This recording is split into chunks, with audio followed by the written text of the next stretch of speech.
Wow. Lucas stall out them pint bottles out granny crib. I poured so much I ain't want to live. Told money then, shit we in the wind. I was in the hood when I clipped the bin. Since a young nigga I been ready. Went glass house on every Chevy. In this game I tried plenty settings. It's all or nothing. How niggas been. Got sucker niggas, keep suckers with them. One of the reasons I ain't fucking with them. Trish taking some more than her. Guess she couldn't even afford a winner. I'm open late, don't need a scale, and it's always over. Sneak wishing well, I double down, slick shit to spell. Shawty no, I don't kiss and tell. I'm faded, faded, faded, faded, faded, faded, faded. I'm faded, faded, faded, faded, faded, faded, faded. I'm faded, faded, faded, faded, faded, faded, faded. I'm faded, faded, faded, faded, faded, faded, faded, faded.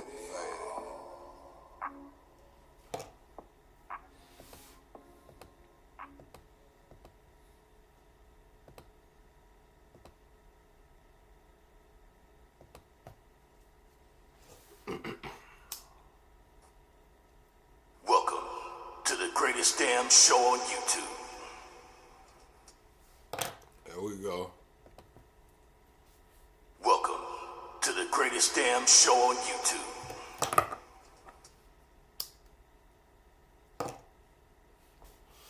There we go. Double tap the screen, shut a live out, man. What we doing this morning, chat? What we doing this morning? Y'all ready? Lori, what it do? Oh, man. Double tap the screen, shut a live out. What we doing this morning, chat?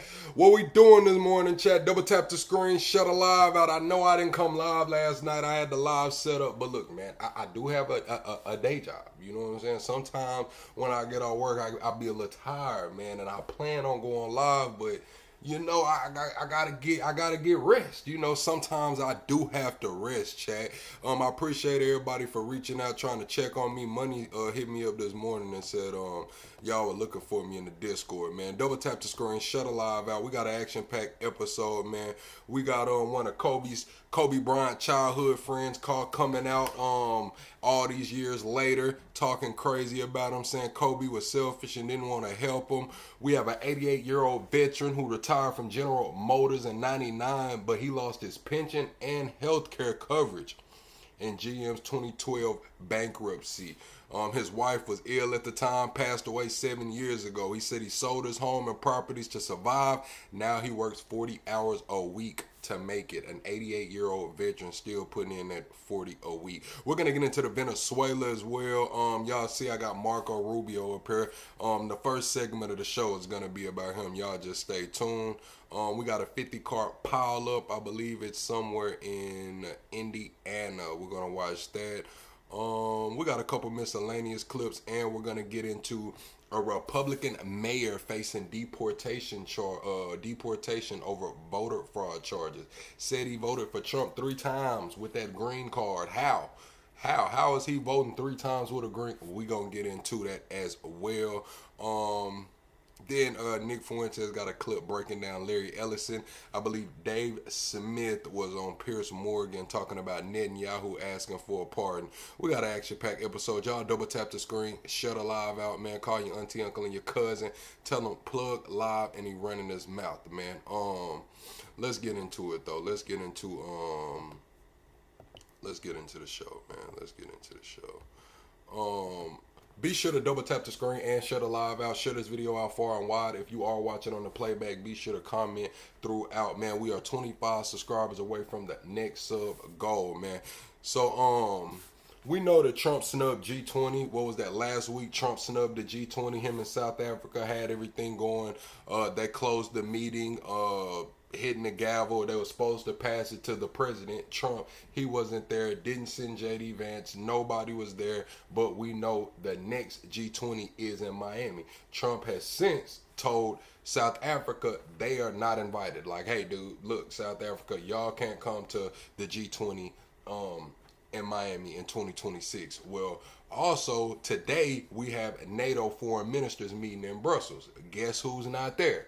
America again. Well, they sent somebody, but they didn't send who was supposed to be there. It was supposed to be this guy was supposed to be there, Marco Rubio. Where is Marco Rubio at? I don't know, but I see him sitting down right here on this clip with Sean Hannity. I don't know if they recorded it a day before or whatever, but we got Marco Rubio sitting down on Fox News talking about Maduro when we got a damn NATO meeting going on.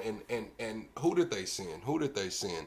Christopher Landu, a deputy secretary, the dude that used to be ambassador to Mexico, the same dude that said, is NATO? Is NATO even worth it? Is NATO worth it in the 21st century? This the same dude that they sent over there. So Rubio is supposed to go. Rubio doesn't go. They send Christopher Landu, the same dude who used to be ambassador to Mexico, like questioning NATO. It's just disrespect. Let's get into it, man. Oh, and we got Witkoff. We got Steve Witkoff in Moscow. Well, yesterday he was in Moscow meeting with Putin. Let's get into it, man. Moscow landed in Witkoff landed in Moscow yesterday, still there. Not a junior envoy, not a back channel feeder. This is Trump's personal friend, a former bankruptcy lawyer turned special envoy for hostage deals, and now apparently European security architecture. They say the talks are long and detailed, explicitly about ending the war in Ukraine. No EU flag in the room, no NATO observer, no Ukrainian seat, just Washington and Moscow. Just Washington and Moscow. You know what I'm saying? So today, we have NATO foreign ministers meeting in Brussels today. That's what I was telling y'all. It said it used to be one of the ceremonial high points of the alliance solidarity. Marco Rubio will not show up. We see him sitting down with Hannity. First time a U.S. Secretary of State has ever skipped this particular meeting. So we just seen that history was just made with the G20. Now we got history being made again with the NATO foreign ministers meeting in Brussels. Man, like America's just not showing up. We heard about this coming before Trump took office. Trump was questioning NATO, made everybody, up there spending. I still believe we account for about 70% of NATO spending, if not more. But let's get into it. They said the first time a U.S. Secretary of State has ever skipped this particular meeting. In his place, Deputy Secretary Christopher Landu, a man who, when he was ambassador to Mexico, publicly questioned whether NATO still had a purpose in the 21st century and whether it become a solution in search of a problem. So I'm going to ask y'all, chat, do y'all believe that NATO has become a solution in search of a problem? Do y'all think NATO doesn't have any problems? It's just a solution in search of a problem, man. They're saying this symbolism is brutal and intentional. They're saying substance is worse than the symbolism. A detailed peace plan for Ukraine, yeah, it was 28 points. Didn't it come out that they had cut it down to like 19 or 18? 19. Trimmed to 19 after Zelensky balked. It's circulating in European capitals for weeks. It was drafted between American and Russian officials. Brussels was not consulted. London was not consulted. Kyiv presented with the fait accompli and was told to sign or lose U.S. support. The core provisions remain: territorial concessions in the east, constitutional neutrality for Ukraine, i.e. no NATO path ever, and hard caps on the future size of the Ukrainian military. In exchange, security guarantees that are bilateral, not multilateral, and therefore revocable in the day a new president sits in the Oval Office. Wow, yeah, that's crazy, man. That's crazy. 28 point, cut down to 19 points. That sounds about right, chat. Double tap the screen, shut a live out, man. I hope everybody's having a good morning. This is not a negotiation that includes the alliance. It's a negotiation that rewrites the alliance's role without asking the alliance. Collective decision making, the foundational principle of NATO since signing of the North Atlantic Treaty in 1949, is being deliberately bypassed. The message from Washington is clear. European security will now be arranged over Europe's head between the only two powers that still possess continent-level military reach, now on the Eurasian landmass. European reactions are splitting along the fault line that has been widening for years. Officials in Paris, Berlin, Warsaw, and the Baltic capitals are describing the process in private as humiliating and existential. Public statements are more diplomatic, but the subtext is panic. If the U.S. is willing to freeze NATO out of the decision negotiation on the continent, the alliance is no longer an alliance of equals. It is an American protectorate that can be discarded when inconvenient. Meanwhile, a significant chunk of the new American foreign policy apparatus and its domestic cheering section openly celebrates the move as overdue correction of power of post-war order which Europe free-rolled on the American taxpayers. The 70% U.S. share of the total alliance defense spending is repeated like a mantra. We pay, we decide. So is that how we feel as Americans, Chad? Do we feel like as Americans, in regards to NATO, we're spending 70% of the alliance defense spending? 70% of the total spending, U.S. taxpayers are putting it up. So is it we pay, we decide? Is that how you guys feel? Should we just, pick up NATO when we need it? Like they said, that's crazy. That is crazy, man. 70% is crazy. Let me see how y'all feel. Trump has left the planet. No, the hell he haven't. Trump probably somewhere looking around, but I know where Trump is not at. He's not at that NATO meeting, and that's for damn sure. Trump is not at that NATO meeting.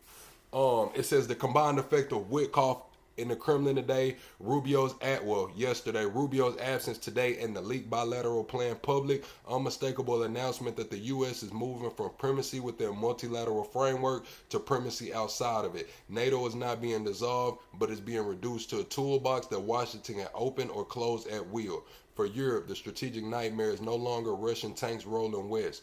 It's the realization that the American security guarantee, the bedrock assumption that every European defense plan since 1949 has become transactional and revocable overnight. So is that how you guys feel? Do y'all feel that NATO is becoming transactional and revocable, man? Double tap the screen, shut a live out. My thoughts on it, I feel like Rubio should be there. I'm just going to be honest, especially with us knocking boats out of the water. I understand we got Maduro has a $50 million bounty on his head. They want regime change down there, but if we're just gonna snub the G20, we're Rubio snubbing the NATO meeting in Brussels. They're sending a guy over there that already said NATO doesn't need to be around. It's a solution searching for a damn problem. It's like, I don't know. Are we becoming isolationist as a country? We're gonna get into that Venezuela as well. I'm starting to. How can I say it, man? When it comes to Venezuela, with the Chinese buying all of that oil, I'm not upset. You know what I'm saying? Getting a regime change, I'm not really upset, especially since they've been trying to get regime change a long time. China's buying all of that damn oil. We got to get a hold on it, man. Whether we want to say it's for the drugs coming in, whether we want to say it's for the oil because we want the oil, whether it's us taking the oil or us buying the oil being the main purchase, however you want to make the cookie crumble, man. It's a plethora of things, and it's going on right now. A $50 million bounty, dead or alive, man. Let's just be honest, man. 50 million, I don't think they plan on extracting Maduro out of there alive. I'm just gonna keep it real. I think we might get some damn video of them tucking Maduro in, man. Them putting Maduro under them white sheets. I'm just gonna be honest, man. With 50 million on his head, it's kind of crazy. Then they got teams down there. They got small teams down there carrying out operations, man. Maduro, I just seen him do a rally over there, and he said Venezuela is more united than it's ever been. So Maduro might be feeling like that dude, man. He's popping out. He was out there doing his little dance, damn near like the Trump dance. You know, Maduro had his little dance going on. It don't look like Maduro's hiding, Chad. I'm just gonna keep it all the way real. Let's get into Marco Rubio before we get into the other things. This is Rubio talking about everything that's been going on. We know that Hegseth and Trump kind of pushed off the second strike onto the admiral, but they are saying that the admiral was acting well within his jurisdiction, well within what he was supposed to do. A lot of people are in whistleblowers are coming out saying that, hey, look, we're not agreeing with that. They're trying to make us clean this shit up because once this administration is over, people finna go to jail. Now, Trump probably won't go to jail. Pete Hegseth probably just passed the buck, so it look like he won't go to jail. But somebody's gonna be trying for this shit after it's all said and done when the dust settles. Now, Trump, we know he has immunity, so Trump good. But Hegseth, the admiral that they're pushing this shit off on, and whoever's part of this cleanup crew, their ass might be in trouble. Especially with Comey being indicted. What's the other woman that got indicted for the mortgage fraud? John Bolton being indicted, man. With all of these people being indicted now, it's a revenge tour. Trump's on his revenge tour right now, and after Trump leaves, somebody else is probably going to be on a revenge tour. And I'm just going to tell you right now, unless they disclose the whole justification of this or whatever the lawyer said was supposed to go on, then it's probably going to be some people going to jail. Some people probably finna go to jail because they passing the buck too much about this second strike. They're passing the buck way too much about this second strike. Really serious issues involving national security, peace around the globe. Yeah. I mean, you're at the highest level of discussions. Man, listen, you talking about I'm talking nonsense. No, Hulk Prime, you're talking nonsense if you don't think these folks are going to try to charge these people and hold these people accountable for sending that second strike. Now, my personal opinion and how I feel about the situation doesn't really matter. Let's take the feelings out of this shit, man. They're saying that they sent the second strike on this boat, and a lot of people are upset about it, man. They're gonna try to bring charges on these people, whether you like it, whether you love Trump, whether you hate Trump or nothing, man. They're saying that this shit was outside of the engagements of war. They should not have sent that second strike, and this is a reason. We know that both sides only need a reason. You give one side a reason, they're gonna attack the other. Straight up, man. Somebody ass is finna get held accountable for this second strike. And we're going to get into a lot of the hot spots and success and all that. But I got to ask you, there's a show that's come out. It's called The Age of Disclosure. Yeah. Okay, I know everyone probably, right? Everyone asks you about it? Sure. It's a new documentary. We had repeated instances of something operating in the airspace over restricted nuclear facilities. It's not ours. And presidents operate on a need-to-know basis. Yeah.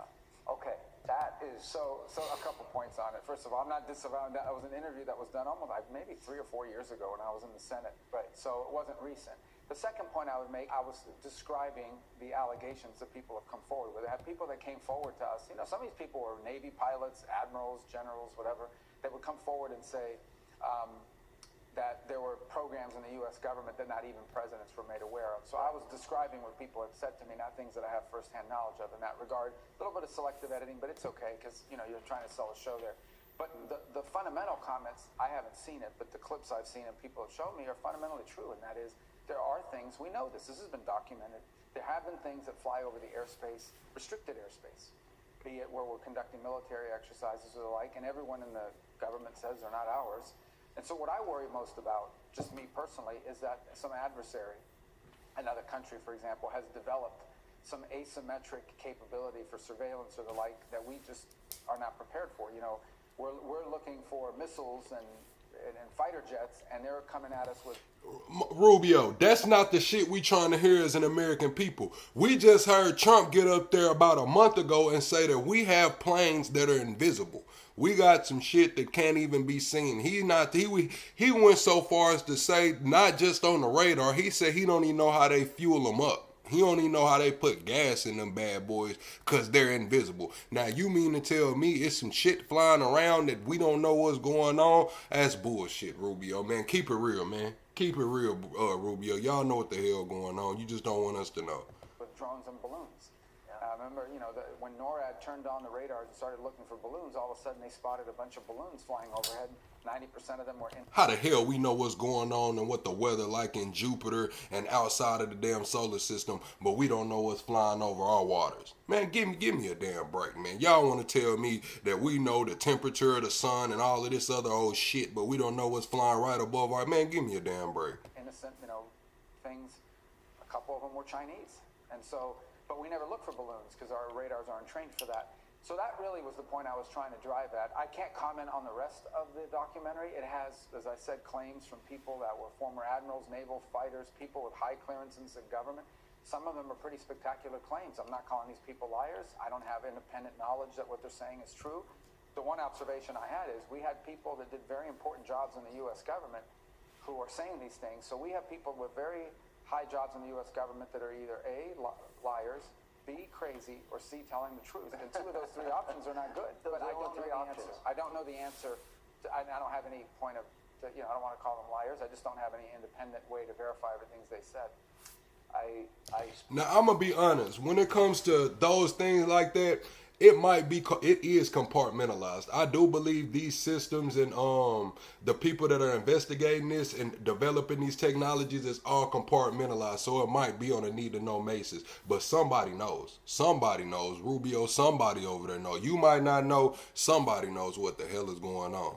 Spent time, I've been talking to the mother of the National Guardsman that's in a hospital here in D.C. who's clinging to life. Yeah. The issue of the vetting of Afghan nationals. We learned that so many of them had so many warning signs, and I'll put up on the screen the statistics. We took in 76,000. There were over 5,000 that never should have made it. Did y'all see Tom Homan say that he finna deport all of them, man? Tom Homan said all 76,000 have to go because there was no proper way to vet them. There's no way to vet them. The vetting process was all messed up. So Tom Homan's trying to get about 80,000 Afghan migrants out the damn country, man. He's not trying to go through revet or nothing. He's just like send them all back because the vetting process was broken. Crazy. How do y'all feel about that? Into this country. We were assured repeatedly by the Biden administration that they had been vetted. There's no way that many of them could have been vetted. 886 of them, I'll put that on the screen, also are at large in the country as we speak. Right. You put a pause on this, the State Department has, the President has, Kristi Noem's spoken out. Where are we with all of this, and how dangerous is it? Well, the pause is actually, we've announced it, but in fact, we've been much more careful since we took over, with a lot of pressure on us, by the way, to let more people in. Many of them served as interpreters alongside us in Afghanistan, and so their lives were at risk. So we had a lot of pressure to begin with, but we slowed that process down from day number one to take an extra look at people. Here's the problem with vetting people. You can't have a perfect vet no matter who that person is, for a couple reasons. The first is you can only vet information that exists, right? So it is possible that in many cases there are things about these people you just don't know. No matter how much you vet them, you just don't have certain information. And in some parts of the world where there's very limited documentation, very limited, you can't just go out and interview people in many cases because of the presence of the Taliban, etc.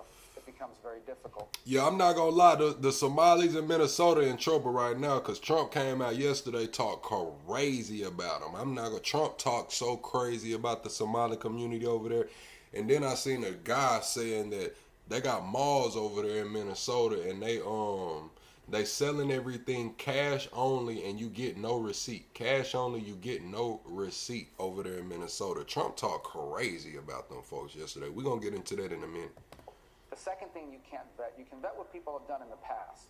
You can't What's vet up, what people Sid? might do in the future. There's another dynamic at play here, and that is you could allow someone into our country who has no history of radicalization. Perhaps they even have worked with you in the past, but they are susceptible to radicalization once they enter the United States, because they don't assimilate well, because they fall victim to some of this online propaganda and efforts to radicalize people. And 2 or 3 years later, you find that they have radicalized. That is a threat. That is a real threat. It is a threat for everyone. We have homegrown people in the United States born here that have been radicalized. But I do think it is a higher threat among people that come from cultures and backgrounds that make it harder for them to assimilate once they get into the United States, and that make them vulnerable to Arabic language, for example, propaganda by ISIS or Al-Qaeda or any of these other groups that are looking to radicalize people. So look, the bottom line is there is no effective way to allow hundreds of thousands of people to enter any country in the world and not face consequences. You take 100,000 people from anywhere in the world, and you're going to have some percentage of them that turn out bad. Either they turn into criminals or potentially terrorists. I think that threat is heightened when you come from places that have terrorist movements that would target these people for radicalization once they enter our country. There seems to be some misunderstanding. I call it the Trump doctrine. I have my definition of it. Okay, I agree with the president. I don't want America involved in forever wars. I'm not going to lie. One thing for sure, two things for certain. Trump stood by that deportation shit. He backpedaled on the Epstein files, and he reneged on the No New Wars. But one thing for sure, he stood true to that deportation shit. Again, I agree with that part, but that does not mean isolationism. there seems to be a group of Americans that misinterpret what the president means. As examples, in his first term, he wiped out the ISIS caliphate. He took out Soleimani on that tarmac. He took out Baghdadi and associates. He dropped the mother of all bombs on Afghanistan. You know, I don't know how anybody could think the world's not a safer place by taking out Iran's nuclear sites. That's not isolationism. That is American force. I'm not gonna lie. Adam says Muslim improve their community, something black people have never done. I'm not gonna lie. Some of that shit get to looking a little third world over there, Adam. I'm just gonna keep it all the way honest. I can't tell a lie. Some of that shit get to looking a little crazy, bro. Force used for good, and 12 days later, Israel and Iran stopped fighting. Well, the way I would describe it, it's not isolationism. It's also not adventurism, which is this argument that others have fallen into, that somehow there's a problem in the world, and the only solution to it is for the United States to send military assets to go solve it. What the president has done is he has, number one, he defines what's in the core national interest of the United States. There's a lot of terrible things happening in the world. Not all of them are at our core national interest. And that's the damn thing. This is what I don't get, too. It's like, you said Muslims improve their community, something black people have never done. What the hell is a black Muslim? What the hell is all my homeboys that turned Muslim? What, so are they not Muslim? Like, I mean, they're black. Some of them darker than me. They're black American. They're not from nowhere else. And they practice Islam. They're Muslim. So, like, y'all look at them a little different. Is that what you're trying to tell me? That you look at the black Muslims a little different? You know what I'm saying? So is it religion? Is it race? Is it ideology? Or is it just whatever the fuck you feel like it is for the day? Let me know. Number two. See, when I get to going off, they want to mess with the damn live chat. Now they don't want to let us listen and shit, man. Now when I get to going off and get to talking and shit, they want to mess up the audio. Now I gotta go reset the live, man. Y'all give me 1 second, man. I get to going off asking them, don't go nowhere either, because I want to know your damn answer, man. Give me like 10 seconds, chat. Problem in the world, and the only solution to it is for the United States to send military assets to go solve it. What the president has done is he has, number one, he defines what's in the core national interest of the United States. There's a lot of terrible things happening in the world. Not all of them are at our core national interest. Number two, he defines what the outcome he wants. And number three, he takes actions that are very specific and limited to getting the outcome that's good for our country. So the case in point is Iran. Iran had these nuclear facilities. We know what they were. We've known what they were for a long time. And the president conducted a precise campaign. It wasn't a prolonged war. It was a 24-hour operation. B-2 bombers left the mainland of the United States, came over a defined target, dropped payload, 14 missiles or 14 rockets right into the holes of those facilities. The bunker busters turned around and went home. And that's it. It didn't involve 5 days of fighting. It didn't involve 15 days of fighting. It didn't involve ground troops or 6 months. He had a goal. The goal was we were going to destroy this nuclear facility. We were going to obliterate it. He went in. He did it. He got out. We were done. We achieved our objective. The objective was to destroy. All right, I'm back, chat. I'm back, man. Press put yes in the chat if I'm back. Put no in the chat if I'm not back, man. Let me see, man. I'm back. YouTube sensitive. Ain't nobody answer my question. Nah, nobody want to answer the question. You get talking about Islam, Muslims clean up their community, unlike black people. What about the black Muslims? Like, what are all the partners that go to jail and come back out? Are they not part of that no more? Like, I'm trying to see, is it a hierarchy to this? What's going on? Y'all break it down to me. You know what I'm saying? I thought y'all was all one. Once y'all come into whatever, I thought y'all was all one. But now you telling me that the black community is outside of this. Like, I don't know, man. I kind of read I read Malcolm X's book now. I read what he said happened when he went over there, man. Destruction of the nuclear facility, which was achieved without entangling America in something broader than that. That's a great example of the limited and strategic and focused use of American power to achieve something that's in our national interest. It was in our national interest not to have Iran have a nuclear program that can be turned into a weapons program that could one day threaten the United States. And the president found an opportunity to do something about it, and he did it. We talk a lot, and a lot of people talk in the Make America Great Again movement about America first, and I believe in America first, but I also believe that we have to have insight, wisdom, understanding that goes along with that. And it seems like every one of the examples I just gave you, where the president did use of the U.S. military, it's against radical Islam. And that threat, I think, when people are chanting death to Israel, when they're chanting death to America, specific threats against our country, I have not forgotten 9/11/01. What is the nature of radicalism that maybe some people don't understand why it's in America's first interest? Because ultimately, all radical Islamic movements in the world identify the West writ large, but the United States in particular, as the greatest evil on the earth. And every chance to have the notion that somehow radical Islam would be comfortable with simply controlling some province in Iraq or Syria is just not borne out by history. Radical Islam has shown that their desire is not simply to occupy one part of the world and be happy with their own little caliphate. They want to expand. It's revolutionary in its nature. It seeks to expand and control more territories and more people. And radical Islam has designs openly. See, it takes somebody like me to get on here and keep it too damn real, chat. I'm just going to be all the way honest with y'all, man. If y'all want to know the damn truth, it's the same thing that happened to the communities. Muslims, radical, they calling y'all radical now, kind of like it's feeling like it was after 9/11.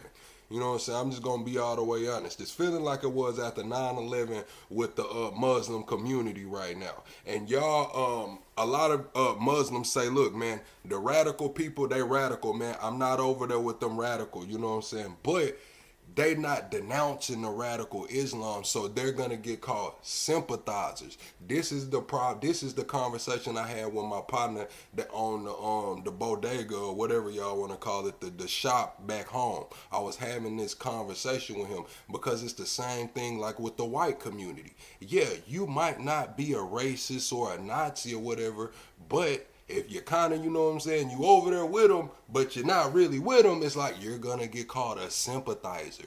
Just like them Hotep niggas. Just like the Hotep niggas, the black nationalists, the ones that hate all white people. Yeah, you might not be a person that hate all white people, but you over there with them, you're going to get called a sympathizer. It's a cycle, man, and right now the Muslims going through it, so shit, it's happening. I'm just going to keep it real. So you're going to have to deal with it. You're either going to have to say, look, I denounce the radical shit, or you're going to get called a sympathizer. Same thing with black nationalists. Same thing with white nationalists. I can't tell a lot right now, man. That's what the hell going on. On the West, on the United States, on Europe, we've seen that progress there as well. And they're prepared to conduct acts of terrorism. In the case of Iran, nation-state actions, assassinations, murders, you name it, whatever it takes for them to gain their influence and ultimately their domination of different cultures and societies. That's a clear and imminent threat to the world and to the broader West, but especially to the United States, who they identify as the chief source of evil on the planet.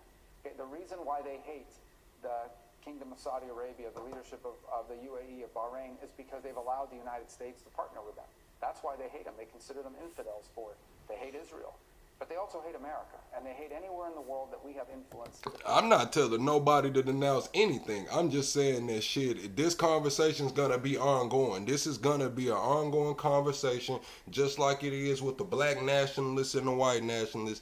This is going to be an ongoing conversation, so just get comfortable with it. If you don't want to denounce the shit, don't. Hell, get comfortable with people being like, well, damn, you know what? You're cool, but shit, you know what I'm saying? You know what I'm saying? Your people tripping a little bit, man. Go get your people together. Then you're not gonna go get your people together and shit. It's just gonna cause a strain in some relationship shit. Y'all gotta realize too that I got people that call into my platform, and it's one guy that calls into my platform a lot. I had to tell him he's a black nationalist. I love him to death, you know what I'm saying? But I had to tell him, like, look, bro, you can't get on the platform saying all of this wild shit, you know what I'm saying? Like, straight up, bro, I'm going to have to say something to you, bro, because you're just going to, it's an opinion, and then you just get to going too damn hard. Like, I had to let him know, like, bro, look, we not here to just tear down no whole race of people on this platform. If you feel the way you feel about a situation, call in. I got white nationalists that call into this show, get their thoughts and opinions. But at a certain point, when you just get to kicking people and and going in on their damn race, religion, or creed, that I'm gonna have to cut this motherfucker back, man, straight up, or they gonna cut me the fuck up off YouTube. You know what I'm saying? This not voice your opinion hour about how much you hate another race. Now, if you have a grievance and you want to have a talk about it, that's a different thing. Yeah, come on over here, we can do that. But just to think you finna call in or get on my panel and just talk crazy about a certain group of people, I don't give a damn who it is, man. Nah, we not doing that over here. To attack it, including here in the homeland. If you look at the domestic terrorists, at the attacks that have happened here domestically, the overwhelming majority of them have been inspired by radical Islamic viewpoints. And that includes the shooting in the Pulse nightclub in Orlando, Florida. That includes the Saudi pilot in Pensacola, my home state, 2 attacks that people seem to have Also forgotten. my home state. I know it is. Congratulations You on were my senator for a while. I was. You got promoted. Let me move to Venezuela if I can, then we'll go to Ukraine. In Venezuela, it seems like America is showing its military presence. We've been taking out narco-terrorists. Conflict about that Pete Hegseth, the Secretary of War, addressed this earlier today in terms of the chain of command and taking out and the right decision to take out these boats that are bringing drugs into our country that are killing Americans.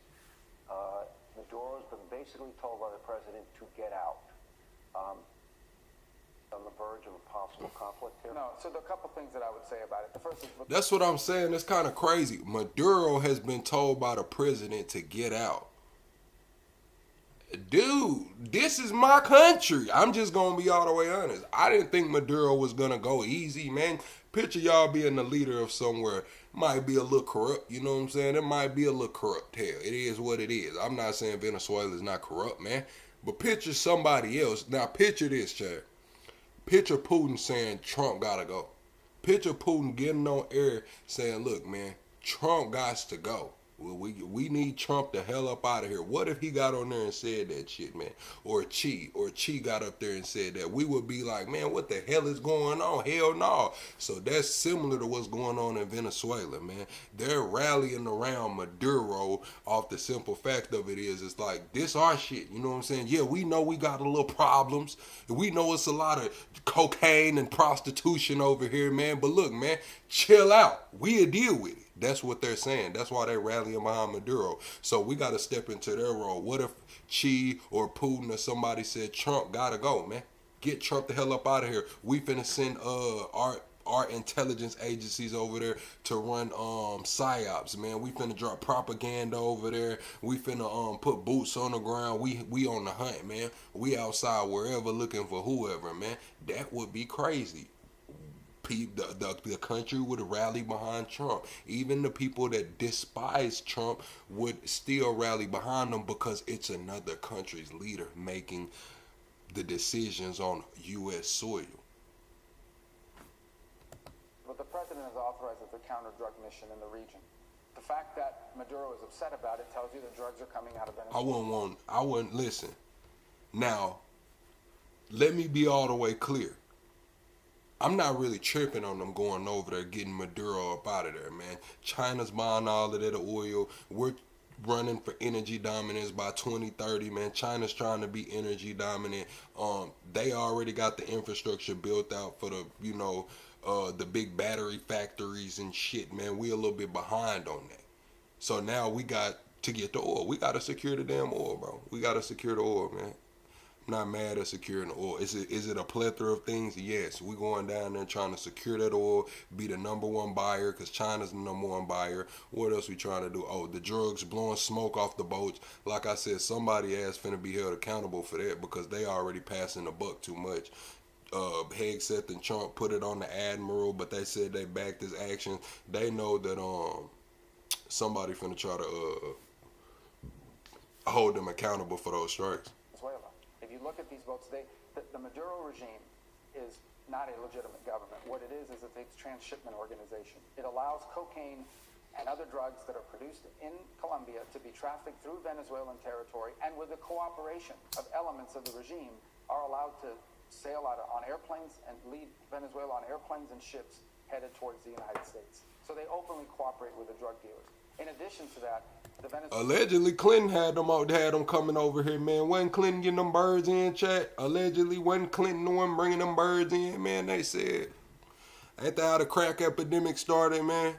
The Venezuelan regime is a source of instability in the entire region. Been bringing them birds in. Venezuelans have flooded into neighboring countries as a result of the regime's activities within their own country, including into the United States. They also happen to be the foothold of Iran. That's not spoken about enough. Iran, its IRGC, and even Hezbollah has a presence in South America, and one of their anchor presence, especially for the Iranians, is inside of Venezuela. So we just finished talking about Iran and the hostility it has towards the United States. Where they have planted their flag in our hemisphere is on Venezuelan territory with the full and open cooperation of that regime. So the fact that Maduro feels threatened by the presence of U.S. assets in the region in a counter-drug mission, it proves that he's into the drug business. And by the way, it's not me saying it. I'm not just making this up. This was an indictment that came out of the Southern District of New York back in 2020, an indictment. It was undisputed until the president decided to do something about it. No one disputed that Maduro was in the drug trafficking business. No one. Yeah. Now that he's doing something about it, you have all these people on the left and others that are coming out saying, well, it's not true and it hasn't been proven. We have an indictment by a grand jury, not by politics. Man, Maduro slanging them drugs, man, just like Mexico president slanging them drugs, man. She says she stand with Venezuela, man. They all slanging them drugs, man. We probably slang, man. China slanging them drugs. Everywhere slanging them drugs, man. Let's just be real, chat. Let's just be real, chat. Especially anywhere with man, they slanging them damn drugs. Politicians by a grand jury. Maduro slanging them drugs too, man. Didn't they just get caught with like 21 kilos outside the governor office? What was that? In one of them states on the East Coast, man. Dude had like 21 kilos come to the damn office, man. The damn office, man. And y'all mean to tell me how long this shit been going on, man? He had 21 birds come to the office. People in the regime. So that's what's important to point out here. Now, all that being said, I also, it's interesting. If an aircraft carrier of the United States was deployed off the coast of Japan, or was deployed on the Pacific somewhere, or was deployed in the Mediterranean, or in somewhere off the coast of Europe, everybody would be happy because it would show America's commitment to our security partnerships that we have around the world. But somehow, if an aircraft carrier and our naval assets are deployed in our own hemisphere, that's problematic. I would say that if you're focused on America and America first, you start with your own hemisphere where we live. What happens here, I'm not saying things that are happening halfway around the world are not important. I'm saying what happens in our hemisphere impacts us faster and more deeply than something that's happening halfway around the world. Let me ask similar questions. Do you think, especially with the drought issue that Iran is dealing with, and Maduro basically pretty much being told by the president to get out, are we possibly on the verge of looking at regime change in both countries? Well, look, at the end of the day, we're Maduro, and his problem basically is that this is a guy, if you wanted to make a deal with him, I don't know how you do. He's broken every deal he's ever made. Now, that doesn't mean you shouldn't try. If you can work out a way that, you can bring stability to the hemisphere, you can make Venezuela help be a country that isn't the base for Iranian influence against and activities against the United States. You could have a Venezuela that didn't traffic in drugs and didn't send people to our country like Trinidad gang members and the like. That would be great. The problem is Maduro has made 5 deals with different parties over the last 10 years and has broken every single one of them. The Biden administration made a deal with Maduro. No one talks about this. He made a deal with Maduro. Here was the deal. Maduro asked that his nephews, convicted drug traffickers, be released from U.S. prisons. He asked that his chief money launderer, his money man, his bag man, be released from U.S. custody before he stood trial. In exchange, he promised to hold free and fair elections. He got the nephews back, the drug dealers. He got the bag man back, and he never did the free and fair elections. They stole the elections. Yeah. They suckered Joe Biden. They're not going to sucker Donald Trump. And so that's really the fundamental problem we have here. I think the president is a unique figure in modern American history. He's prepared to sit down and meet and talk to anybody. Okay? He just met the other day with the president of Syria, who has an interesting past, to say the least, in terms of his past activities. Willing to meet with Putin. He's willing to meet with Xi. He's willing to meet with Kim Jong-un like he did in the first term. He's willing to meet with anybody. But at the end of the day, there has to be somebody that you can actually make a deal with. We've made a deal with the Chinese, but Maduro's never kept a deal. That doesn't mean the president won't try. It doesn't mean we shouldn't try.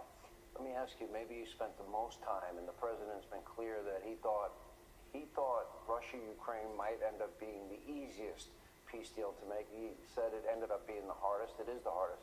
Your recent comments show some optimism. And you recently said that you have the most productive, meaningful meetings that you've had, that your goal is for a prosperous future for Ukraine, and your goal is to never have war again. Yeah. Way to really explain it, it's clear that President Zelensky at this point is ready to make peace. The more difficult party, as an outsider looking in, you can correct me if I'm wrong, seems to have been Vladimir Putin. Where are we in the process for you to make, for you to seem more optimistic than I've heard you publicly? Oh yeah, Matt Van Ness did win that Tennessee special election last night. Matt Van Ness did win the Tennessee special election for Congress. Well, first of all, I'll say, in terms of the president saying it's the easiest conflict, I think what he's really saying is it's the most illogical war. It's the one you logically would conclude you should end, because no one's really winning that war in traditional sense of winning. The Russians 7,000 Russian soldiers are being killed a week. Okay, 7,000 is more than what we lost in some of the wars we fought in its entirety. They're losing 7,000 soldiers a week just on the Russian side, not to mention the destruction on the Ukrainian side. What they're literally fighting over now is about 30 to 50 kilometer space in the 20% of the Donetsk region that remains. And so what we have tried to do, and I think have made some progress, is figure out what can the Ukrainians live with that gives them security guarantees for the future, they're never going to be invaded again, allows them not just to rebuild their economy, but to prosper as a country, be a country that has an economy that grows. Theoretically, doing the right things, in 10 years, Ukraine's GDP could be larger than Russia's. These are the kinds of things. Stop the war, make sure they never get invaded or attacked again, protect Ukraine's long-standing and long-term sovereignty and independence so that they don't become a puppet state. They're actually independent and sovereign, and allow their economy not just to recover, but to prosper and turn it into a story of prosperity. That's what we're trying to achieve here. So what can Ukraine agree to, given all the dynamics that I've just described? Hey chat, double tap the screen, shut a live out, man. We're 25 subscribers away from the next sub goal, man. Let's get 25 quick subscribers and double tap the screen so we can hit the algorithm. I do need you guys' help, so man, just tap the screen twice. Make sure you subscribe so you can always tune in with us. And what will Russia agree to? And at the end of the day, it's not up to us. It's not our war. We're not fighting it. They're not American soldiers. It's on another continent. We're engaged because we're the only ones that can. European countries, there's no one else in the world that can do this. The Chinese can't do it. The only leader in the world that can talk to both sides and make a deal of a deal as possible is President Trump. And he's been very patient. He's dedicated a lot of time to it. A lot of the top people in his administration have been involved in this. We are trying to see Thank you, Conscious. the divide between both sides. To do that, we have to talk to both sides. Yeah, after y'all subscribe, just ask for a shout out, man. I got you with the shout out after y'all subscribe. We have some irrational people involved in this issue. Okay? People who believe that we should only talk to the Ukrainian side and not talk to the Russians at all. You can't end a war between Russia and Ukraine without talking to Russia. Right. But you also have to take into account the Ukrainian position. They've been very brave in how they fought. But we think that now What is it do, time for both sides to end the war. And if there's a way to bridge the divide between the two sides, we're the only ones in the world that can do it. And that's what we're trying to do. Ultimately, it's going to be up to them. If they decide they don't want to end the war, then the war will continue. But we're going to try to bring it to an end. And I think the president should be commended for that, not attacked for it or criticized. Some of these people have this notion that our policy should be just continue to fund Ukraine an unlimited amounts for as long as the war takes. That's not realistic. That's not reality. And that's not going to happen. And we've been saying that for a long time. You can't sustain the scale and scope of it. And I also think it's realistic for Russia to continue this war for 4 or 5 years. I would have thought on paper that Russia would have rolled over them in 3 weeks. And wow, the president at one point said... What people forget, Sean, is that at some point in this war, Russia controlled substantially more territory in Ukraine than they do now. The Ukrainians, if you look at what that map looked like in March or April after the invasion, or May, 3 months after the invasion, and what it looks like now, the Ukrainians have pushed the Russians way back from where they were. So they've already achieved tremendous things because of their bravery, their courage, and how hard they have fought. But there's also the reality Thank you, that Hippo. it's become a war of attrition. And sadly, the Russians have shown their willingness to sacrifice 7,000 What's up, Outlaw? in an effort to achieve this. Putin a couple weeks ago said, it may take long, we are going to achieve our objectives. It may cost more and take longer than we wanted to, but we will get it done. And so I actually think that's their mentality. And what we're trying to see is it possible to end the war in a way that protects Ukraine's future, that both sides could agree to. That's what we're trying to find out. And I think we've made some progress, but we're not there yet. How confident are you? Last question. It's hard to tell about confidence level on it because ultimately, the decisions have to be made in the case of Russia by Putin alone, not his advisors. Only Putin can end this war on the Russian side.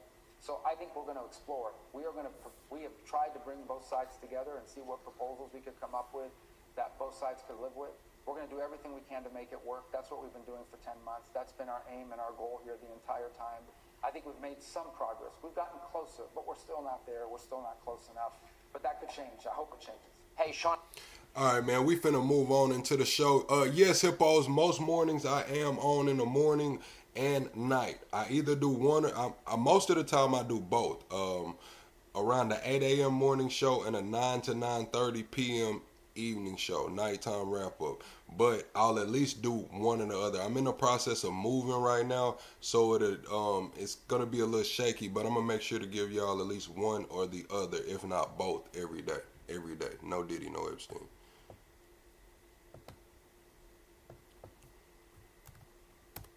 All right, man, this guy right here, this is the 88-year-old veteran that lost his pension, man. He retired in 1999, but in 2012, he lost his pension. Had to take care of his wife that was ill. She passed away about 7 years ago, and he's saying that now he has to work 40 hours a week as an 88-year-old veteran, man, to get by. It's just crazy. It's just crazy. This. Thank you. What was your name? Ed. I'm Sam. Okay. I actually had someone nominate you from this store and said you're very hardworking. Well, I try to be. May I ask how old you are? I'm 88. And still working? Yes, I have to. Why do you have to keep working? Retired from General Motors in 99. In 2012, they went bankrupt and they took my pension away from me. Oh my gosh. Do you have a wife? She passed away 7 years ago. 7 years ago. She was sick when I lost my pension. So you've been struggling a bit? A little bit. You said that you lost your pension? Yes, sir, I did. I was in the Army back in 66. So you're a veteran too? Yes. The thing that hurt me the most was my wife was real sick. And they, when they took the pension, they also took the health care coverage. Yeah. And all but $10,000 of my life insurance. Oh my gosh. So I sold the house, sold what property I had, and we made it through. My wife died 7 years ago. Since then, I've been trying to reestablish myself. And you're working here how many days a week? I work 5 days a week, 8 hours a day. And you do that because you have to, or? Yeah, I don't have enough income What's your dream? to live somewhat the life I was hoping for. Like to share your story and try. That's a good question. How he lose his pension if he a vet? But I don't know how he lost his pension was because he worked for General Motors. So I could see how he lost his pension. But shouldn't he still have health care? Like shit. Shouldn't he still have health care though? Like medical coverage? Maybe not for his wife. Maybe he wasn't 100%, or I don't know how that goes. And, get people to help you retire. Oh, thank you. Of course. You're amazing. I want to give you $400 here as a tip. Of course. You're amazing, Thank you. man. Of course. I don't know what to say. It goes a long way to help me. Give you a hug? Yep. Take lots of love. Yeah, so he probably could walk into the VA, but I don't think he could walk his wife into the VA. I don't know if he could have walked her in there. I don't think that's how that worked. Y'all let me know though, chat. All right, we finna move on, man. This dude right here is I don't know how to feel about this. I watched like 10, 15 seconds of this clip right here. This dude say he's Kobe Bryant's childhood friend, and Kobe would not give him a job. He was selfish and shit like that. I just want to know why he waited so long to come out. I want to know why he waited so long to come out and talk crazy about Kobe, man. I don't want shit. This is what I need you to do. I'm out here struggling. I got 2 kids. I got a family, man. All I want to do is go back with you. You get me out there, LA somewhere, man. Put me with somebody where I can make my own money. You just like get me in, and I'm working for somebody, or I'm doing something or a business, anything to benefit myself. So, and I don't want nothing free. I don't want to work. I don't want to do nothing but work for it. He Kobe Bryant. Put me with anybody. But or he could do it himself. Put me as a security on a security team. Anything. We were super tight. There's no way he shouldn't do this for me. So I said that to him. He said, "Oh yeah, that'll be no problem, no problem." I'm like, "Yo, I need a number. I don't got no number on you. How am I get back to you?" He gives me a phone number. I'm happy as hell. I'm happy now. I'm like, bet. I'm bet. My man wouldn't. That's my man. I'm back with my guy. I'm about to get out of here. I'm amped up. He leave. I go back to the house. The next day I call. It's an assistant dude's phone number. It's not even him. Not getting him on the phone. I can't never get to me. I'm still doing my thing to survive, but that's in the back of my mind. Like, man, my man might come and get me. It's like a dream type of thing. Just in the back of my head because he's one of my best friends, period. Like, but nah, that's not what happened. I went to his cousin. His cousin came to me. He said, Kev, I'm going to tell you something about this guy. Certified piece of shit. The man never did nothing for nobody in his family. Like he got a $500 million empire. His sisters was working regular jobs. You see his mom and them got to fucking sell memorabilia and shit. But even when he was home, remember that memorabilia shit? That's because dude just a certified, he just don't care about nobody but his wife and them and the new family. One thing about him, that's what made him a great basketball player. He had no fear. He'll fight somebody, anything. Like, he wasn't no chump at all. Like that, you're not going to get that from him. He was never no chump. So how do y'all feel about Kobe making $500 million and leaving? And this guy said he left him in the hood, man. Said that Kobe had his sisters not working regular jobs. I did see when they were selling that memorabilia and shit. I remember that. But that's crazy, man. I want to know why he waited till Kobe died to come out and talk crazy, call him a piece of shit, man. Because the dream is over, I guess. I guess while Kobe was still alive, he still had chance or hope that Kobe might, reach out to him one day. But once Kobe passed away, he was like, oh, yeah, he never came and got me, so now I'm finna talk crazy about him online. All right, Chad, we finna move on. Yeah, that's crazy. He talked about Kobe like that. Yeah, man, that damn, bro. But all right, this is a lesson. This is a lesson for everybody, old and young. I know a lot of people go through things in life, man. This dude right here said that his fiance needed closure with her ex before they got married. So he took his fiance to her ex's house so they could get some closure because he didn't want it or she didn't want it in the back of their mind while they're moving on with their newfound marriage. I'm just gonna keep it real. This is a load of bullshit. I would never do anything like this. What do I look like pulling my fiance up to your house when you used to crack her damn back in? Closure should have happened way before we even became fiancés and all of that, man. Before any of that shit had, closure should have been out of the way, dude. Like, what? Why is he pulling up with his woman to get some damn closure from an ex, dude? What the hell is going on?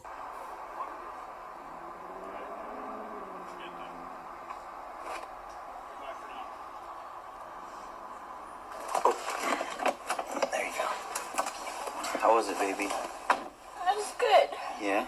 Yeah, I think it was good closure for me and for him, and hopefully we can be friends in the future. Oh, it's amazing. Yeah, I think he's gonna be happy. Now we can worry about our future. I love you, baby. Love you. I'm so excited. Yeah, hell nah, man. Yeah, nah, man. Y'all gonna invite him to the wedding or what, dude? Like, are y'all gonna invite him to the wedding or what, dude? Like, get the hell out of here, man. Listen, I would have pulled up to the crib with her, and listen, as soon as she would have got out to get that damn closure, I would have bagged out the yard, bro. I would have bagged out that thing, man. Because that is obviously your woman, dude. That is obviously your woman, dude. Let me just bring your woman back, man. These workers so little that they get That food shit is stamps, crazy. and you pay taxes that fund those food stamps, then congratulations, you're subsidizing that company. And nobody's doing it better than Walmart. Walmart wants you to think they're helping working families with low prices, but behind every rollback sticker is a business model built on poverty wages and funded by the taxpayers. Most Walmart workers aren't teenagers earning gas money. They're full-time workers stocking shelves, running registers, unloading trucks, 40 hours a week, and still qualifying for SNAP and Medicaid because pay is that low. A federal report listed Walmart among the top employers whose workers rely on public assistance just to survive. Here's where your wallet comes in.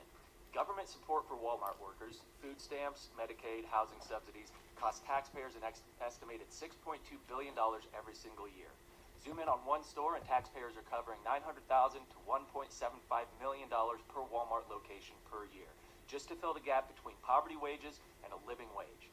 And the punchline, Walmart made almost $19.4 billion in profit in 2024 alone. So the issue isn't they can't afford higher wages, it's that they don't want to because the public is already paying the difference for them. And here's the trick most politicians and media never mention. Workers use SNAP because their wages are low. And where do the SNAP dollars get spent? At Walmart. In 2025, Walmart captured roughly 24% of all SNAP spending in the entire country. So taxpayers fund the benefits and Walmart profits from the benefits. People say Walmart is good for the working class because things are cheap, but nothing is cheap when you pay for it twice. You get low prices at the register, and then you get a higher tax bill to subsidize the wages that keep those prices low. That's not a discount, that's a transfer of wealth upward. This isn't about shaming workers. This is about an economic system where a full-time job doesn't pay enough to live, and the taxpayer gets a bill so billion-dollar companies don't have to pay up. I'm Lee Calvin with Rough Cut Media Network. Follow if you're tired of the working class footing the bill for billion-dollar corporations. More boots, less suits. We'll see you next time. Real talk, man. Walmart got that damn scheme going on, man. Prices rolling back, prices rolling up. All right, Chad, this is what I was telling y'all about, man.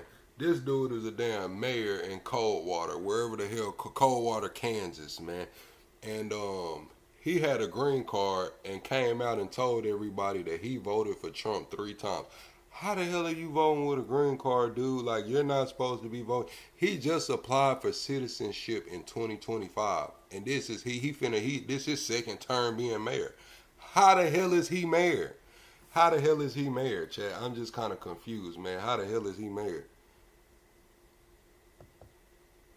Mayor not denying he voted illegally. However, he says it was an honest mistake. Mayor Joe Ceballos gave his first interview since being charged with 6 felonies to the Kansas Leadership Center. He says he thought the words permanent resident on his federally issued green card meant that he could vote. The mayor says the Department of Homeland Security is threatening to deport him to Mexico, a country he says he hasn't seen since he was 4 years old. Ceballos was supposed to make his first appearance in court next Wednesday, but that has been rescheduled to December 19th. Mayor not denying he voted Come on, man. Damn. How the hell that happened, man? They say he Republican, too. They say Kansas mayor won re-election with 83% of the vote. Now ICE wants to deport him. I've always loved Trump. This is unfair, said Mayor Jose Ceballos. I voted for Trump 3 times, and I always voted for the Republicans since 1991.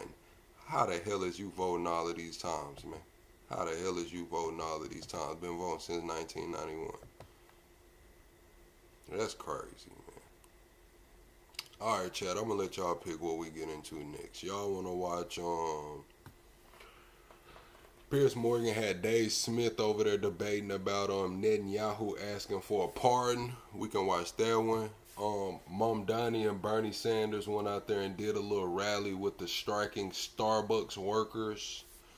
Or we can see Nick Fuentes break down Larry Ellison being the second richest man in the world. Larry Ellison is now worth $300 billion. So I'm gonna let y'all pick, man. What y'all wanna watch, man? What y'all wanna watch, man? We kicking it. We an hour in. I was only gonna be live for an hour this morning, but we gonna ride out. We gonna stay live for like another hour.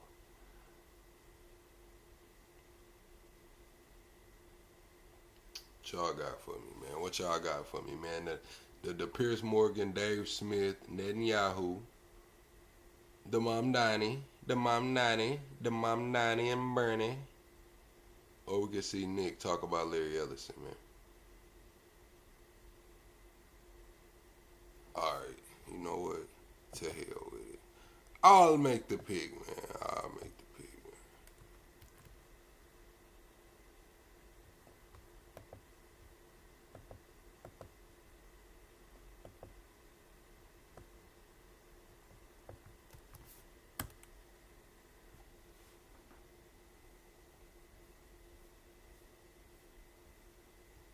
Larry Ellison became the second richest man in the world. Who is Larry Ellison? Good question. So he is now worth north of $300 billion. He's the founder of Oracle. It's a software company. They handle data hosting. I don't even really know what that means. I'm not a tech guy, so if you don't know, that's fine. But it's a back-end service. So they're a provider. They provide data hosting services for all the major websites. It's called Oracle, and they get contracts from the government, and they have partnerships with all the major tech companies. It's one of the most valuable tech companies in the world, and Larry Ellison is its founder and its owner and the head of the company. And that's where he derives his fortune. Larry Ellison is Jewish. Larry Ellison is an atheist.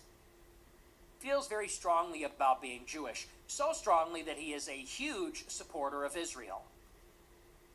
How much does he support Israel? Well, he's the number one private benefactor of the Israeli Defense Forces. He made private donations to the Israeli military to the tune of tens of millions of dollars. Damn. Does he support Israel? He's personal friends with Benjamin Netanyahu. And when Benjamin Netanyahu was indicted by his own government, Larry Ellison helped get Netanyahu a lawyer. Thank you, Lala. To defend himself. How did Ellison get Netanyahu a lawyer? Well, Larry Ellison went down to Hollywood, and he went to the famous Jewish pro-Israel movie producer, Arnon Milchan, and asked him to drop his Israelite Jewish lawyer, his Israeli Jewish lawyer, so that Netanyahu could hire him. Okay? So, the second richest man in the world, an American billionaire running one of the most important tech companies, went to one of the richest and most famous and powerful Jewish movie producers and said, "Hey, Arnon, can you dismiss your lawyer? Netanyahu is in trouble." So he gets Milchan to drop his lawyer so that Netanyahu could hire him to defend him from corruption charges. Netanyahu has vacationed on Larry Ellison's private island that he owns in Hawaii with his family. This is Larry Ellison. Now, after October 7th, the U.S. Congress banned TikTok because there was too much criticism of Israel on TikTok. How do we know this? Because the ADL told us that the more time that people spend on TikTok, the more anti-Semitic they become. So the North American Jewish Federation started lobbying Congress to ban TikTok. And major pro-Israel Republicans like Nikki Haley led the charge on this. She said we have to ban TikTok because it's anti-Semitic. So they did. Another Jewish donor, Jeffrey Yass, donated millions of dollars to Trump because he wanted Trump to buy TikTok, half of the United States. Recently, Trump completed that deal as part of a wider trade deal with China, and the United States purchased TikTok from its Chinese parent company, ByteDance. The U.S. consortium that bought it was Larry Ellison's company, Oracle. Ellison will direct the board that is running TikTok, and his Oracle will host America's TikTok data. So, go figure. The Jewish lobby bans TikTok. The Jewish lobby gets Trump to buy TikTok. The Jewish lobby now owns TikTok. And what do you think they're going to do with it? Ban anti-Semitism. What else does Larry Ellison do?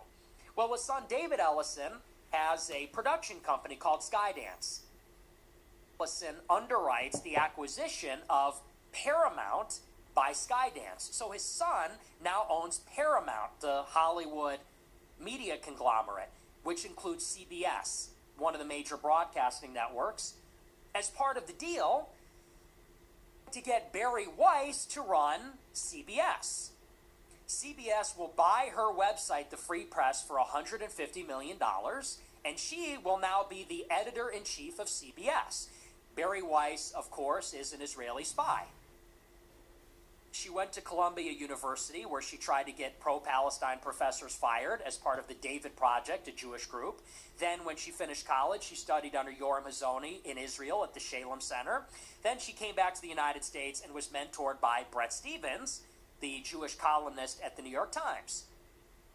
He was an editorialist over there. She got money to do the Free Press. Now she's at CBS. And the new editorial line there is We are not going to tolerate the progressive left that's anti-Israel and the radical right that's anti-Israel. Okay? This is what is going on. This is who Bari Weiss is. This is what she's a part of. Now, Bari Weiss goes to the Tikva Fund, and Tikva is funded by a number of Jewish billionaires. They come up with grants for young Jewish students and Jewish lawyers. The Tikva Fund has given money to the B'nai B'rith, to the ADL. They've given money to a lot of these types. J.D. Vance's Jewish chief of staff was a Tikva Fund fellow, as are many of them in Conservative Inc. She's there with Ben Shapiro at the panel talking about the crisis of anti-Semitism. And she says, what we need are gatekeepers. We need censorship. She says, how do we get people to stop listening to Hassan Piker, Andrew Tate, Tucker, and Nick Fuentes? She says, well, we're never going to go back to Walter Cronkite, where 30 million people are watching the same TV show, and it's centralized, it's gate-kept, it's moderate. She said, we have to find centrist conservatives, centrist liberals. She says, and we need to curate who is allowed to participate in the discourse. That means gatekeeping. That means the Jews are going to decide who gets to talk, gets to participate in the debate, and what the topics will be. She says, we're not going back to Walter Cronkite, but we can curate the discourse. We can choose who's going to debate. She says, so we should find charismatic centrist liberals and centrist conservatives and have them debate. She says to Ben Shapiro, she goes, yeah, I was just in Chicago last week, and we had this debate between Alan Dershowitz and Dana Lash about gun control. She goes, two really charismatic centrists from the left and right. Alan Dershowitz and Dana Lash. For those that don't know, Alan Dershowitz was Jeffrey Epstein's Jewish lawyer who is 86 years old. And Dana Lash, I think she's in her 50s. She was the former head of the NRA. What's up, I've Darky? seen her recently because she is the one that interrogated Kevin Roberts, the president of the Heritage Foundation, after he defended Tucker Carlson for interviewing me. Dana Lash led the Inquisition on her show that gets no views. That's going to be the discourse. Jeffrey Epstein's Jewish lawyer and Israel's number one defender, the head of the NRA, Dana Lash, debating about gun control. That's going to be the discussion. Thank you, Darkin. Got it? Let's not talk about Gaza. Let's not talk about it. Welcome in, Darkin. Thank you, Darkin, man. Appreciate it. Epstein. Let's not talk about the Pollard affair and how Mike Huckabee sat with him. Let's not talk about the pedophile from the Israeli government that fled our own attorney general from Vegas.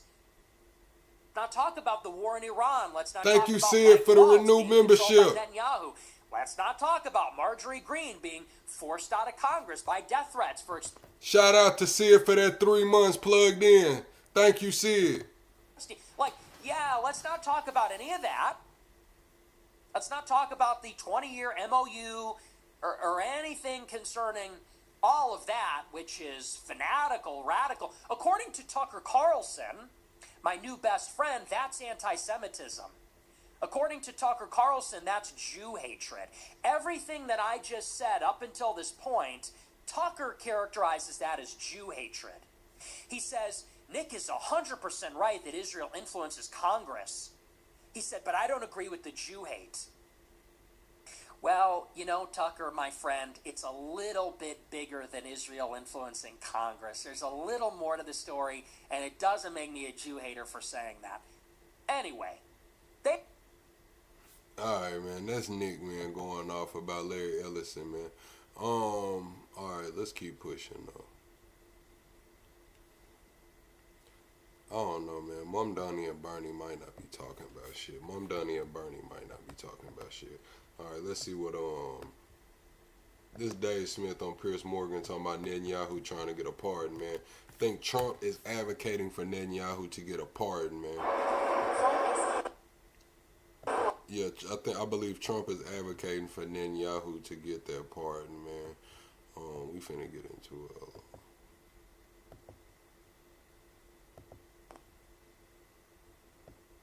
Mr. President, why don't you give him a pardon?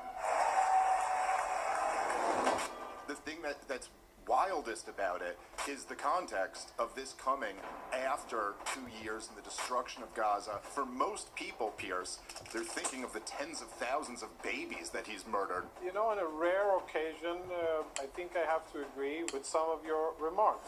The moment they're inside, they get shot dead. This seems like a prima facie war crime. The level of interest, scrutiny, and alleged care about what happens, it is mind-boggling. Hundreds of Palestinians have been killed in this way, and every single time they lie through their teeth about it. An important detail in the horrific Gaza war is that Israeli Prime Minister Benjamin Netanyahu is facing trial for corruption and bribery. Many Israelis believe that he prolonged and even escalated the war, often ceding ground to the extremists who hold together his government in order to delay a trial that may end his reign for good. And it is in that context that many Americans expressed disappointment when President Trump said this a few weeks ago. Hey, I have an idea. Mr. President, why don't you give him a pardon? Give him a pardon. Well, right on cue, Netanyahu has now formally requested a pardon from the Israeli President Isaac Herzog. Automatic absolution for his crimes would, he says, bring the country together in the national interest. The truth is that Israel's deeply divided over the scale of a war that's now reckoned to have killed 70,000 Palestinians. That is, America, and increasingly the MAGA base, remains divided over US support for Israel. Joining me to discuss this and more, Dave Smith, host of Part of the Problem, and Jonathan Conricus, the retired Lieutenant Colonel and IDF spokesman. Welcome back to both of you to Uncensored. Dave Smith, it almost read like a parody when I saw that Benjamin Netanyahu, the current Prime Minister of Israel, had written to his own president requesting that he be pardoned for crimes pertaining to his alleged abuse of power, given that the very action of asking him to be pardoned was, you could say, an abuse of power. Yeah, I thought I retweeted your tweet on this, which essentially just said that. And I don't know that there's much more you could add to it. I mean, it's just so indefensible and right in front of you.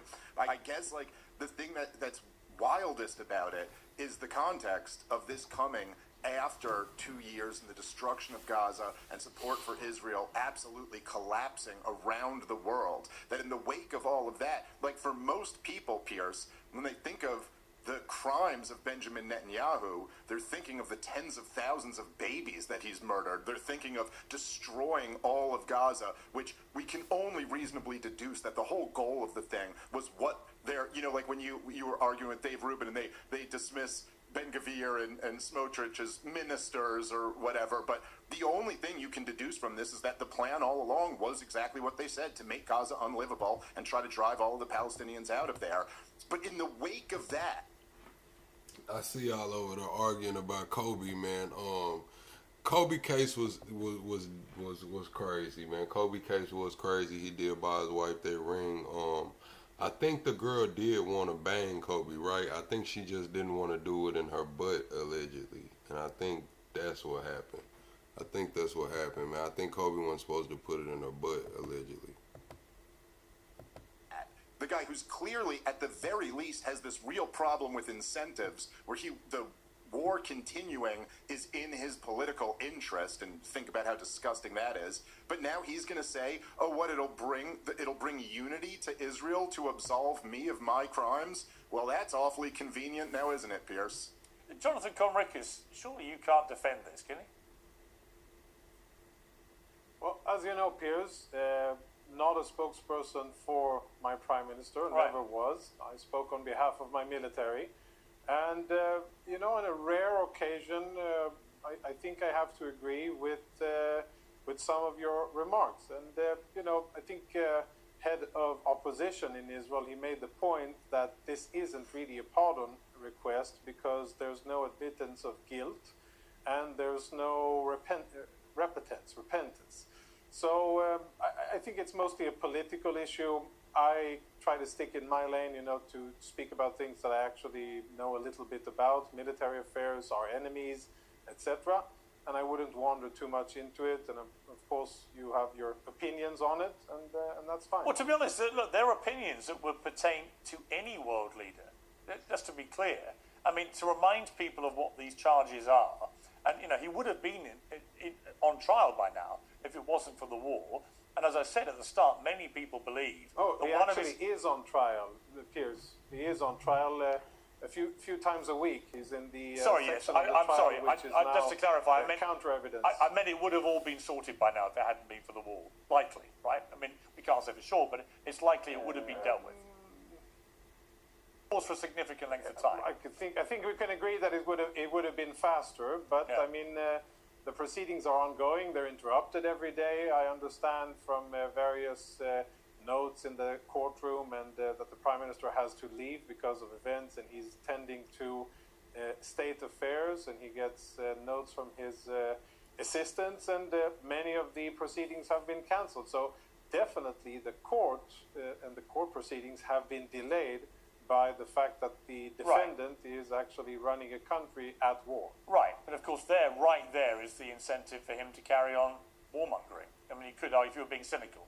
I'm not saying that's my view. I'm saying if you were being cynical, you would say there's the incentive right there. Now, just to remind viewers of what the charges are, the first involves fraud and breach of trust. The allegation is that he and his wife Sarah received various goods from an Israeli Hollywood film producer, an Australian billionaire worth $200,000 in return for favourable economic and political treatment when Netanyahu was in government. Another fraud and breach of trust set of charges pertaining to a newspaper owner offering favourable coverage to Netanyahu and his family, alongside less favourable coverage for his political opponents in Israel's largest newspaper. In exchange, Netanyahu allegedly used his influence to promote legislation that would impose restrictions on rival publications and bring significant financial benefits to the paper owner in question. And then in relation to the other charges of bribery, fraud and breach of trust, Netanyahu is accused of using his powers and authorities as a public servant to promote a telecoms company, Bezek. Under the alleged arrangement, the owners of the telecom company exerted substantial and continuing pressure on editors of its publications to change its coverage in line with various demands made by Mr. Netanyahu and members of his family. Now, I don't care if it's Benjamin Netanyahu, the Prime Minister of the United Kingdom, the President of France, it could be anybody, right? It doesn't matter who the world leader is. These are serious charges of bribery, fraud, and corruption, which should be treated as the serious things that they are.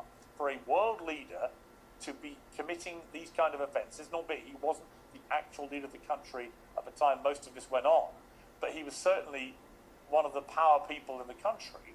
This is an abuse of power that he's accused of. And it seems to many, including me, Jonathan, if I'm brutally honest, I said at the top, that it's a further abuse of power to try and get yourself off the rack while you are the serving Prime Minister. And that's the problem. And I would say that whoever it was.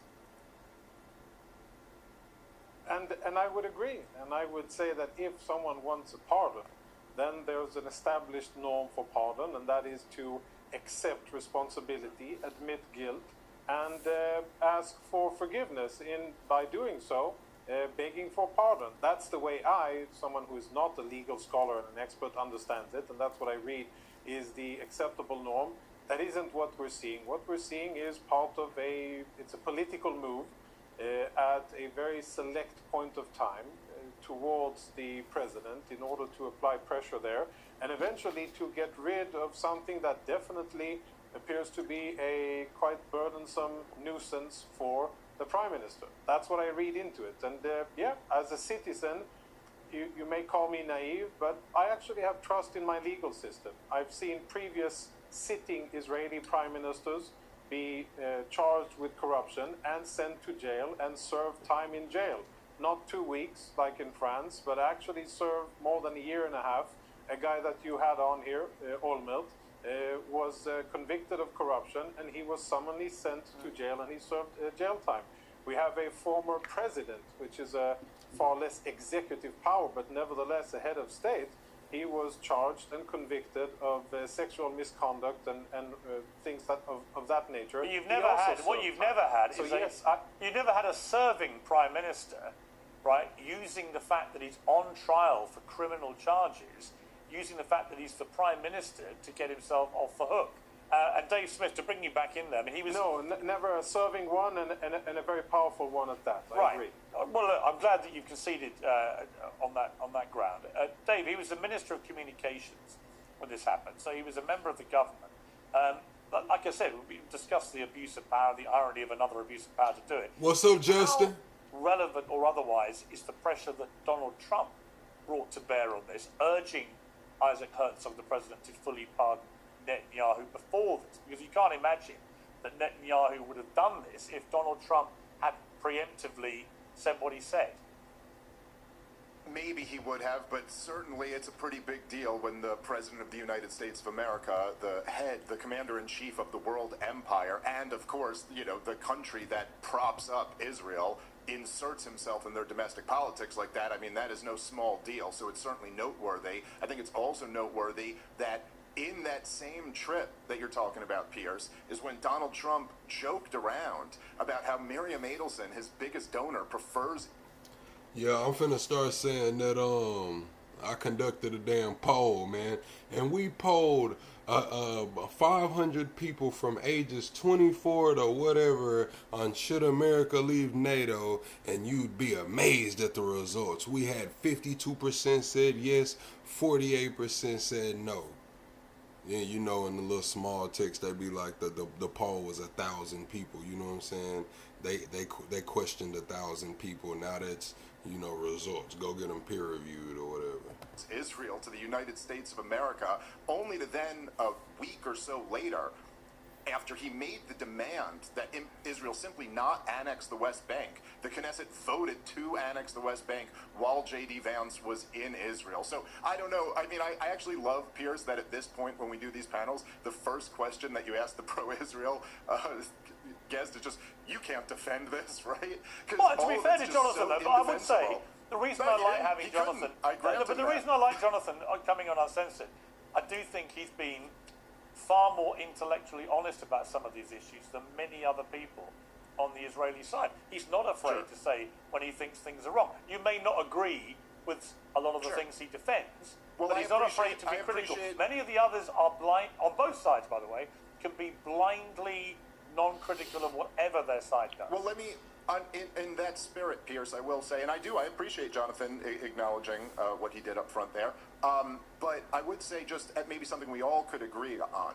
The idea that Netanyahu is it's obviously very self-serving, but the idea that Netanyahu is saying, well, you have to pardon me because that's what's best for national unity. You know, that's how we move on from these divisive times. I could say, as an American, I remember Barack Obama, as I'm sure you remember, Pierce, making this exact pitch about not prosecuting Bush administration officials for war crimes. There was a lot of pressure on Barack Obama from his left-wing activist base when he first got elected and took office in 2009 to prosecute some of the war crimes that had clearly happened, had clearly been committed by the Bush administration, torture and lying us into war, all types of stuff. He said, no, we're not going to do that because we have to move on, because that's what's best for national unity. And how has that worked out for us, Pierce? We entered into the most divisive times, certainly in my lifetime, I think undeniably in modern American history. And I would just say that if you ever want to see national unity, or if you ever want to see times of political divisiveness come to an end, the only answer is to hold criminals in government accountable. That's what actually I would ban the pardon system in America, apart from where there is a clear and egregious and provable miscarriage of justice. I would just ban it. I think the moment that you can basically pardon, if you're in office, anyone on your side who's done anything, that is, in a way, it's an endorsement of crime, right? I just don't understand why people think that is a good system, and it gets abused by the left, it gets abused by the right, it gets abused by everybody, understandably. I want to just switch, Jonathan, to this appalling video that emerged from the West Bank of Israeli security forces shooting dead 2 Palestinians who, it appeared from the video that's come out, they pull up their shirts to show that they are not carrying weapons. They put their arms in the air to surrender. This was during an ongoing Israeli military operation in the city of Jenin. And you can quite clearly see them surrendering. Then you see the Israeli security forces pushing them or urging them to go back inside. And the moment they're inside, they get shot dead. Now, just on the face of it, this seems like a prima facie war crime.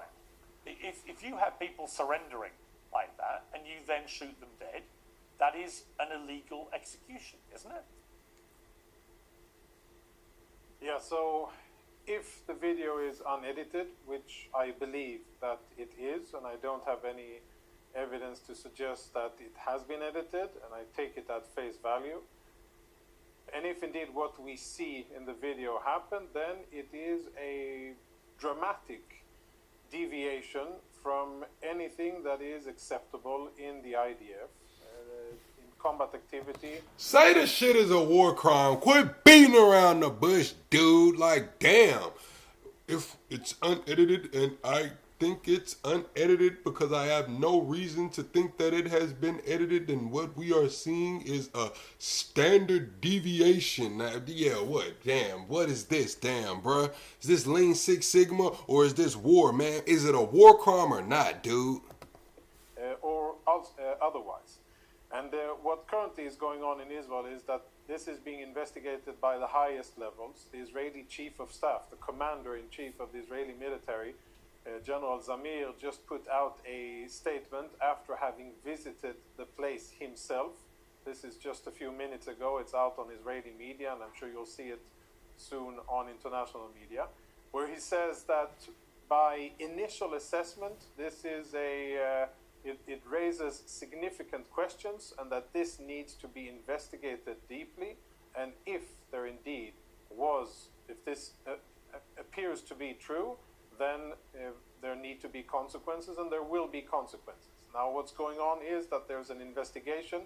The troops who are involved here are actually part of the police. They're a police special counterterrorism unit that operates under the military in military operations.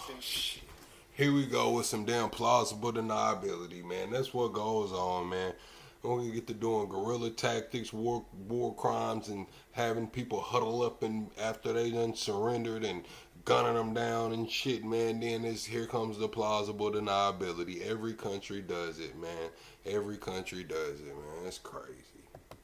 It's such a reoccurring thing that I'm not even surprised anymore. They passed the buck. Well, actually, it was the police force, but I mean, they answer to us, but it's really the police force. So you gotta holler at the captain, man. Plausible deniability, man. Get the hell out of here. We are fighting Palestinian terrorists.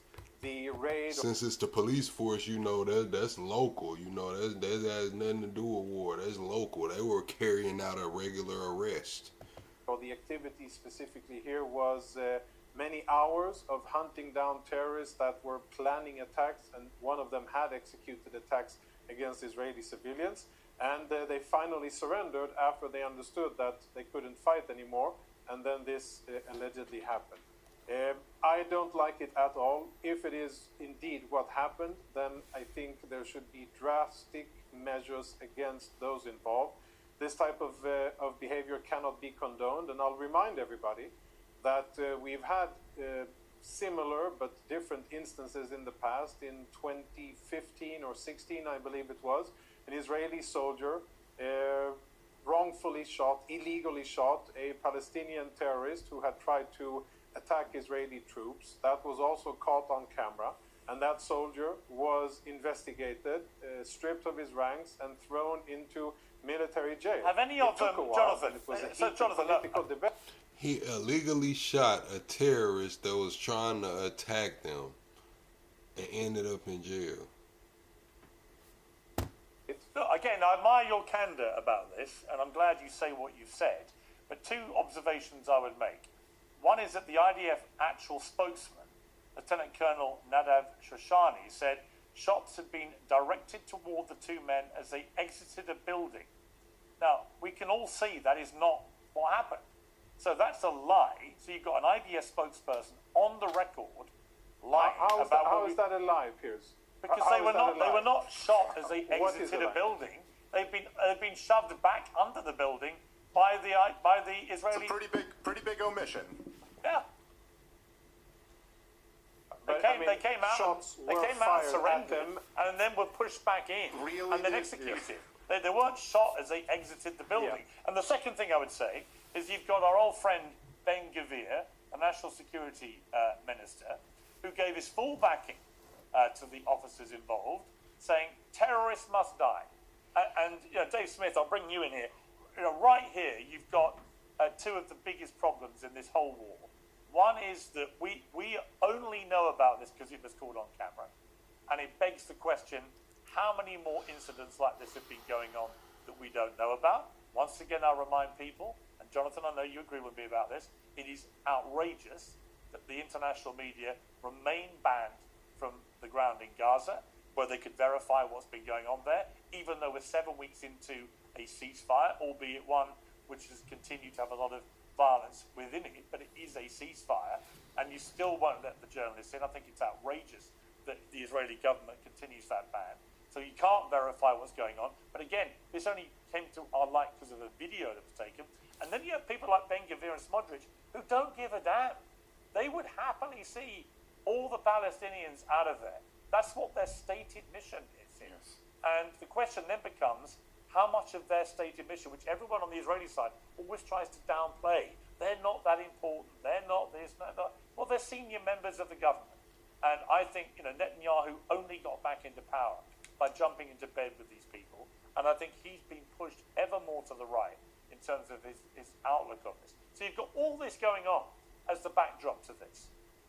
What do you think about this video and what it represents? Yeah, well, that's right. I mean, I think you hit a lot of it exactly right, Pierce, which is that, right, look, it's not just that the incident happened, which is horrible enough, but then the way that IDF spokesmen and the highest ministers in the government just lie through their freaking teeth about it. Like, they've been caught so many times, Pierce, and you're absolutely right. There's a whole lot we don't know about, and I think when you won't let the media in, it reasonably leads to a presumption of guilt. The presumption is that you're trying to hide a lot of things, but just look at what we do know, Pierce. We know that there's been multiple doctors in Gaza who have reported that toddlers have been used as target practice. We know that the IDF has admitted, multiple IDF soldiers and the Israeli government has admitted that they were firing live rounds into sites where people were desperately trying to get a little bit of food. Hundreds of Palestinians have been killed in this way. We know about the Where's Daddy program. We know about all types of indiscriminate killing of innocent civilians. And every single time they lie through their teeth about it. And so I'm sorry, Jonathan can phrase this as that's not the IDF. People should be held responsible. There's an international, well, it seems to really often be exactly what the IDF does, and nobody ever seems to be held responsible. I mean, it's very hard, Jonathan. Jonathan, it is very hard to maintain a position that the IDF and these security forces were operating, as you say, under their command. That the IDF is the most moral army in the world. When you see them literally breaching the Geneva Convention on tape, you see them executing people who have just surrendered. That is a breach of the Geneva Convention, specifically set up to prevent these kind of crimes. If you owe back taxes to the IRS, they can garnish your wages and... Alright, chat, we got the damn phone lines open, chat, man. If anybody want to call in before we get up out of here, now's your time to shine, man. Anything we covered today, Venezuela, the NATO meetings in Brussels, this Russia, Ukraine, Israel, Palestine, man. Anybody want to call in, have a conversation, or just get our thoughts and opinions? The phone lines are open. The phone number is pinned. The phone number is pinned. If not, we just gonna get up out of here. I'm just gonna keep it real with you. Got some shit I gotta do, man. I got some shit I gotta do, man. I was gonna go live last night, but yeah, I've told y'all, man, I was tired, man. I got all work and was tired. Appreciate that, King Dre.